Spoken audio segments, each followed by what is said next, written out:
Bonjour et bienvenue dans la correction de cet exercice. Alors, on me demande de déterminer une équation cartésienne de la droite AB passant par les points A de coordonnées -1, -3, son abscisse, son ordonnée, et le point B d'abscisse 4 et d'ordonnée -2. Alors, c'est quoi une équation cartésienne et comment tu vas t'y prendre pour la trouver? Alors, je t'affiche le point méthode sur ta droite que je vais appliquer. Et donc, déjà, il faut comprendre ce que tu cherches. D'accord? Tu cherches une relation qui va lier toutes les coordonnées x, y des points M qui vont être sur cette droite et pas ailleurs. Je te les ai représentés ici en bleu. Des points M de coordonnées x, y. Tu sais que ça passe par A et par B. Donc la première chose que tu peux déterminer, c'est un vecteur qui la dirige, un vecteur directeur. Tu as le plus simple, le vecteur AB. Tu peux aussi prendre le vecteur BA. Tu peux aussi prendre tout multiple du vecteur AB. D'accord? 7AB, moins 4AB, mais tu te compliques. En fait, le vecteur AB est le vecteur directeur à prendre le plus simple. D'accord? À toi de voir après ces coordonnées. Si elles t'embêtent, tu peux prendre tout multiple. Voilà. Alors maintenant, comment on va faire? En fait, on va utiliser le fait que si le point M il est situé sur ta droite AB, eh bien, ça équivaut au fait que des vecteurs, le vecteur AM que tu vas ainsi construire et qui va être variable, tu vas me suivre, et le vecteur AB, eh bien, ils sont toujours collinéaires.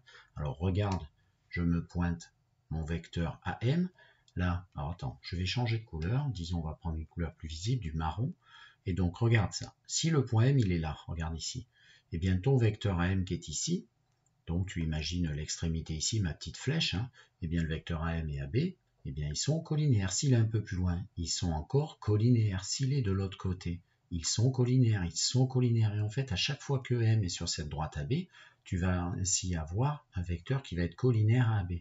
Et c'est une caractérisation, si tu veux, des points qui appartiennent à la droite. Il faut absolument que tes vecteurs AM et AB soient collinaires. Et c'est ce qu'on va utiliser. Et s'ils ne sont pas sur la droite, regarde là, tu vois bien que ton AM, donc je vais me figer sur l'instant, ton AM qui serait là, ton M qui serait là, et bien sûr, ça ne ferait pas un vecteur AM et AB, ça ne ferait pas des vecteurs collinaires. Alors, une fois que tu as écrit cela, et bien en fait, suis mon laser maintenant, et bien on va utiliser cette propriété, c'est que quand on a des vecteurs dont on a les composantes, les coordonnées U et V qui sont collinaires, et bien si et seulement si, les produits en croix sont égaux.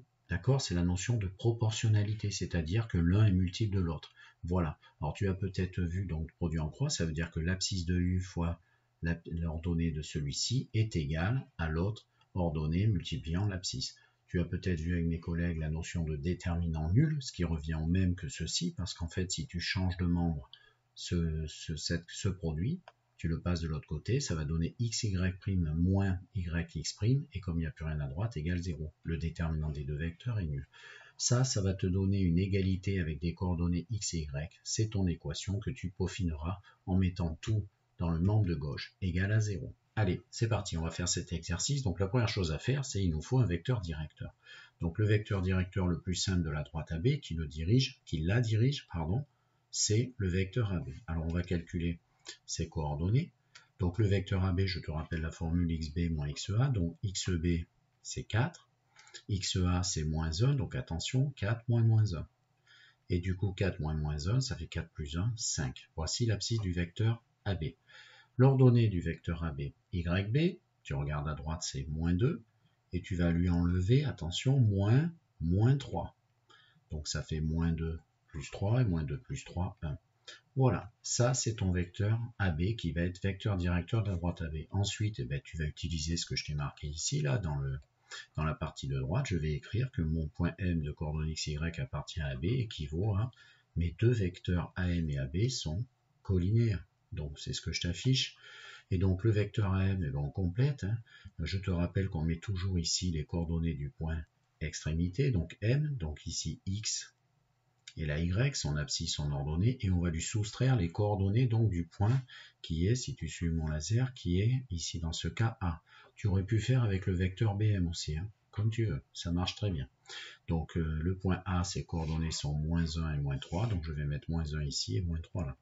Donc moins 1, et je prends, donc du coup je mets des parenthèses pour ne pas me tromper, donc moins 1, et là ça va être moins 3. Voilà, allez, on va peaufiner les calculs, donc ça veut dire qu'en gros, Si j'applique maintenant la notion de vecteur collinéaire, en haut tu as x plus 1, x moins moins 1 c'est x plus 1, et bien x plus 1, si tu le multiplies, j'applique la propriété en bas, hein, la dernière que je t'ai montrée, x plus 1 si tu le multiplies à 1, d'accord, et bien ça doit donner, pour que ces vecteurs soient collinéaires, hein, c'est une équivalence, ça doit donner la même valeur que l'autre diagonale, c'est-à-dire 5 fois, c'est-à-dire facteur de y moins moins 3, c'est-à-dire y plus 3.